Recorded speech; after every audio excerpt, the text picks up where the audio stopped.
roadside stops, culture, and everything in between. We're exploring cool attractions that can only be found in your Arizona backyard. You see right here, you can see the buds.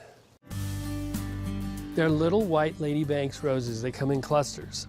And there are two things that'll happen. Number one is all those little buds will just turn into flowers. Little clusters and a little tiny flower about the size of a quarter.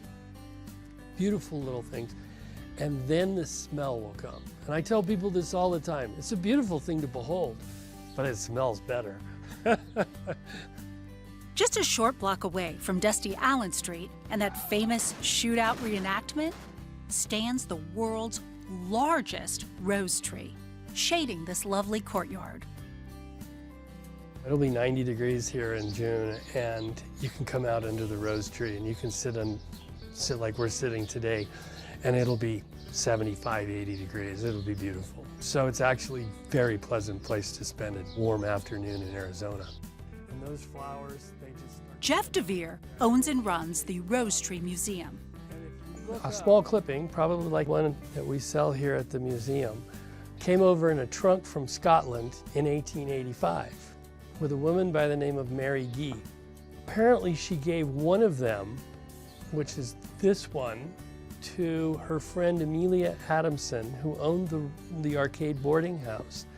And they planted it out back behind the patio, which is where it is today, next to a woodshed. And that was, they say, 1885. Like this rose tree, Jeff's roots in Tombstone run deep. My great-grandparents bought this in 1920, and my great-grandfather put the rose tree onto the post and beam system. And it very quickly took off. Within about 10 or 15 years, they renamed the arcade boarding house to the Rose Tree Inn because they had this very large rose tree in the back. That's when Robert Ripley came out, and I was thinking it's 35. He came out and he declared it the world's largest rose tree and wrote it up, and that's how it became famous. Today, it covers between 8,000 and 9,000 square feet, but getting an exact measurement is a bit tricky. Well, it's not flat. So it's kind of a dimensional problem. If you take the square area it's covering, it's somewhere between 6,000 and 7,000 square feet. But it flows over the edges, it flows onto the roof where we have to prune it back, and it also rolls. And it's now probably some 30 feet into the air. The boarding house shut down in the 1950s, reopening later as a museum. And it's been a museum ever since 1964.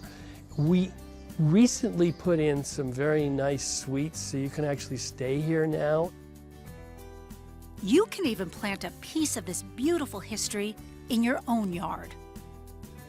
Apparently, Lady Banks roses love the sun. They grow all over Arizona. They're in Phoenix, they're in Tucson, this one here, and they grow quite large. You could buy a rose bush here and you could plant it in your backyard, and it could get bigger than this one. And coming from Tombstone, it's guaranteed to grow larger than life.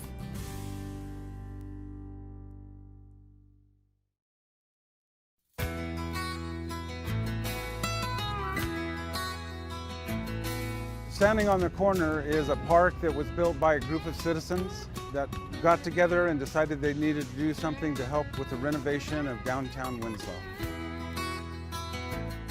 There were a couple of members that said, hey, we need to do something to increase our tourism. And the one thing that they thought about was a Standing on the Corner park.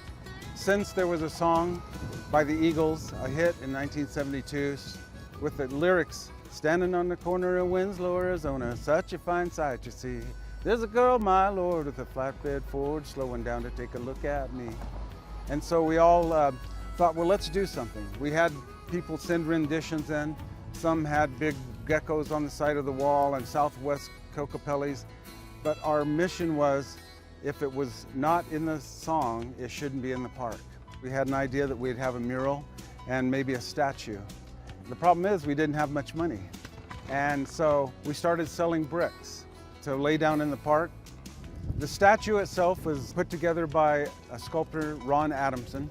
There are some people that wanted a 40s man with a fedora, and there are some people that wanted a cowboy. So we melded him as he was molding his maquette, and we came up with the statue, who we call Easy. Then we found our muralist, John Pugh, who was a trompe-l'oeil, or trick of the eye muralist, and he fell in love with the project, and he came up with the concept of putting a girl in a flatbed Ford, and that's how we formed our park. After Glenn Fry passed away, he was the co-author of the song along with Jackson Browne, and so we had a statue made of him as well.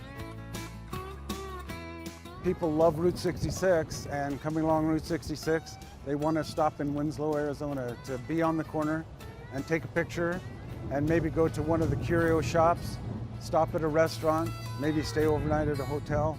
And it's been a wonderful boon for our town of Winslow.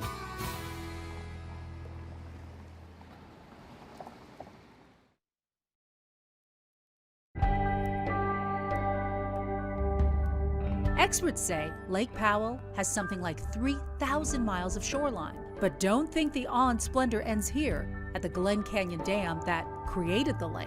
This is a nice, calm, smooth water float through here. Lots of beautiful things you can see. Welcome to the other side of the dam and the rest of the Colorado River.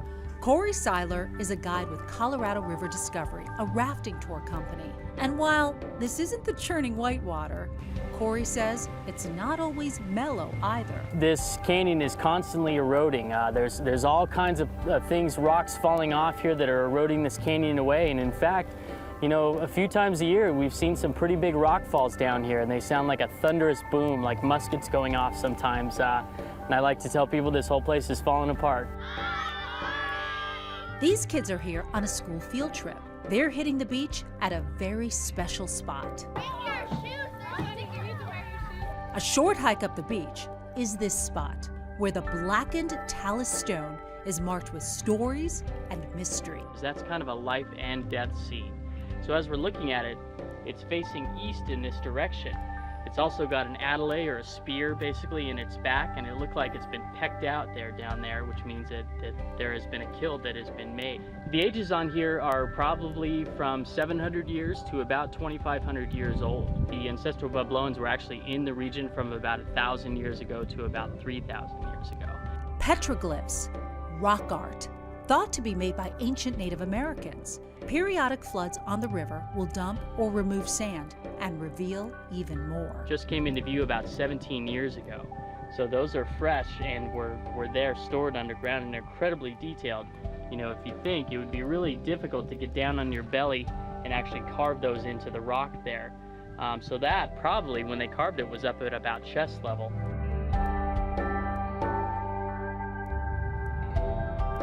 The things you will see on the upper Colorado River can change depending on the time of day, even the time of year you take this ride.